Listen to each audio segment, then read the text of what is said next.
Chers amis, bonjour. Je ne parle pas ces jours-ci, mais je ne reste pas moins active.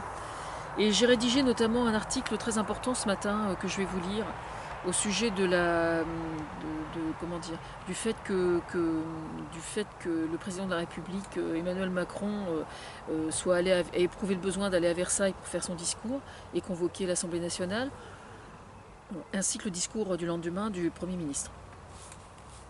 Alors j'ai appelé ça l'énorme paradoxe de la feuille de route du Premier ministre Édouard Philippe en matière de santé et de droit du travail. Je sais, ça a l'air pas très drôle comme ça, c'est ce qui n'est pas effectivement, mais ça ne m'empêche pas d'y trouver quelques satisfactions pour y exprimer mon style, on va dire. Ou si vous préférez, il y a une couille dans le pâté. Comme quoi, on peut parler de politique tout en étant vulgaire. Pourvu que ce soit drôle. Non, mais quelquefois, je ne suis pas vulgaire par principe, mais quelquefois, ça présente l'avantage d'être plus parlant, on va dire. La vulgarité n'est pas nécessairement dans le langage. On peut être infiniment plus vulgaire en étant correct avec la langue française. Bref. Il y a des voitures, je suis désolée. Hier, à l'Assemblée nationale, le Premier ministre Édouard Philippe a fait son discours pour présenter la feuille de route de son gouvernement, elle-même inspirée par le discours prononcé la veille par le président de la République, dont il est censé être la main opérante.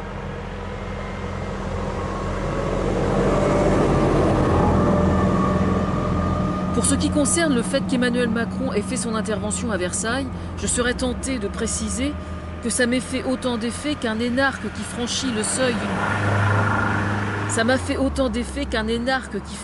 seuil d'une boutique d'LVMH, c'est vous dire comme je m'en tape. Je ne m'étendrai pas sur l'impression générale qui me donne un réel sentiment de déjà-vu et déjà entendu, notamment par le discours de Jean-Marc Ayrault, mais probablement de bien d'autres. Je veux dire que le fait d'annoncer des trous dans la caisse laissés par son prédécesseur, chaque nouveau gouvernement nous fait le coup, à chaque nouvelle gouvernance, et je soupçonne que chacun ait d'une certaine façon une lecture des chiffres qui l'arrange pour justifier les coups de bambou que nous, Français, nous allons devoir prendre sur le coin de la tronche. Oui, je sais, mieux vaut taper sur les bambous plutôt que frapper sa femme ou bien ses gosses, et ça n'est pas Philippe Laville qui me dira le contraire, et je ne parle pas des testicules si chers à nos amis canadiens. Oui, parce qu'au Canada, les gosses, c'est le nom qu'on donne aux testicules, c'est pour ça que je dis ça. Pour Versailles, moi aussi, j'ai trouvé ça un peu too much. Certes, on me dira que François Hollande y avait eu recours lui aussi. Eh bien justement, le contexte politique, lui, était bien différent. Je l'avais trouvé alors au contraire stratégiquement parfaitement justifié par le contexte post-attentat qui trouvait dans une forme de protocole royal une volonté de provoquer un soubresaut que seul le contexte post-attentat pouvait justifier, ce qui n'est absolument pas le cas présentement. Je veux dire par là qu'à situation exceptionnelle, il était cohérent d'appliquer une méthode qui l'était tout autant. À ce titre, la démarche, là, s'en trouve empoulée d'un faste aussi déplacé qu'une augmentation de salaire d'un PDG d'une boîte du CAC 40. Mais enfin, ne soyons pas trop vaches. Après tout, ça n'est que de l'enfumage, et un enfumage qui, comme chaque fumée, n'est précisément que de la fumée, et qui, à ce titre, ne risque pas de cacher grand-chose ou d'impressionner grand monde. Oui, c'est que du décorum, quoi. Hein, on va dire ça comme ça. Si je veux parler d'un paradoxe, c'est que j'ai remarqué à quel point notre Premier ministre avait mis l'accent sur la situation de la sécurité sociale, qui, par ces mots, MOTS, s'est vue évoquée ni plus ni moins comme une héroïne de notre République. J'avais mis de notre 5e République, mais en fait, comme ça a été fait avant, voilà, de notre République, on va dire. Posture que je trouve moi aussi parfaitement justifiée, qui s'en trouverait elle aussi incarnée telle qu'elle fut hier, et je l'imaginais, le torse et la poitrine bombés, rien de moins que cela, quand d'un seul coup elle tourna le dos et vit avec quelle subtilité, la suite du discours du Premier ministre, pour le moins sévère, s'en aller lui faire, comme on dit vulgairement, des petits dans le dos. Et oui, décidément, dans ce couple de gouvernance d'Emmanuel Macron et d'Édouard Philippe, quand on parle de réduction des services publics et de réduction des déficits dans tous les ministères, mais surtout par le biais de la loi travail,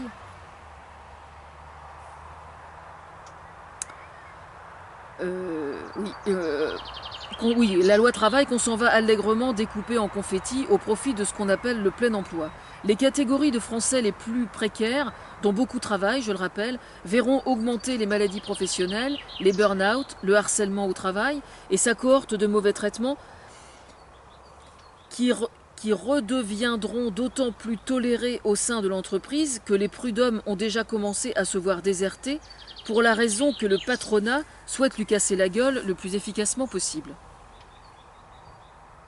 Pour ce qui concerne le montant des indemnités prud'homales, je rappelle que j'avais fait une proposition qui réside dans le fait que la loi travail sur ce sujet en particulier ne devrait absolument pas être la même entre d'un côté les PME et de l'autre les groupes ou les entreprises à partir d'une certaine taille. La taille étant déterminée non pas par le nombre de salariés, mais plutôt par le chiffre d'affaires. Sachant qu'aujourd'hui, il y a énormément d'entreprises qui brassent des sommes d'argent faramineuses avec très peu de personnel. Donc c'est le chiffre d'affaires qui doit entrer en ligne de compte et pas le nombre de salariés. La nuance entre ces deux catégories, ça n'est pas à moi de la déterminer parce que je ne suis pas économiste et je n'en ai donc pas les compétences nécessaires. Mais si le prétexte qui met en évidence le risque de voir périr certaines PME à cause du montant de certaines de ces indemnités, ça tient parfaitement la route, ce prétexte ne vaut aucunement pour des entreprises beaucoup plus importantes. Pour déterminer le montant d'une indemnité prud'homale et être juste, il suffit simplement d'indexer ces dernières sur le chiffre d'affaires de l'entreprise, comme c'est d'ailleurs, soit dit en passant, fort bien le faire un PDG quand il s'agit de s'allouer des primes, des salaires exorbitants ou des parachutes dorés. Il n'y a qu'à demander à Carlos Ghosn, c'est un bon exemple. Enfin, je le cite lui, mais j'aurais pu en citer bien d'autres.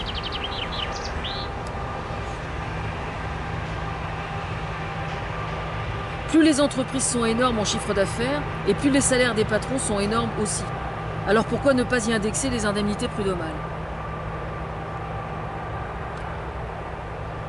Si je dis que la sécurité sociale a le sentiment qu'on lui est en train de lui faire des petits dans le dos, je pèse mes mots MOTS. Protéger les entreprises ne peut consister uniquement qu'à baisser leurs charges.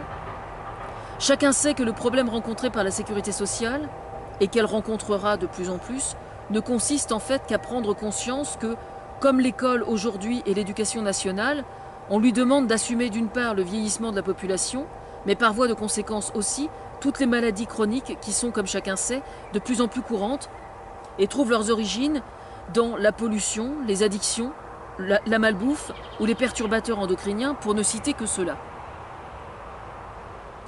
Oui, j'ai bien dit que la sécurité sociale est aussi mal considérée que l'éducation nationale et l'école face aux familles, par exemple, sur laquelle on compte pour résoudre tous les maux MAUX de notre société.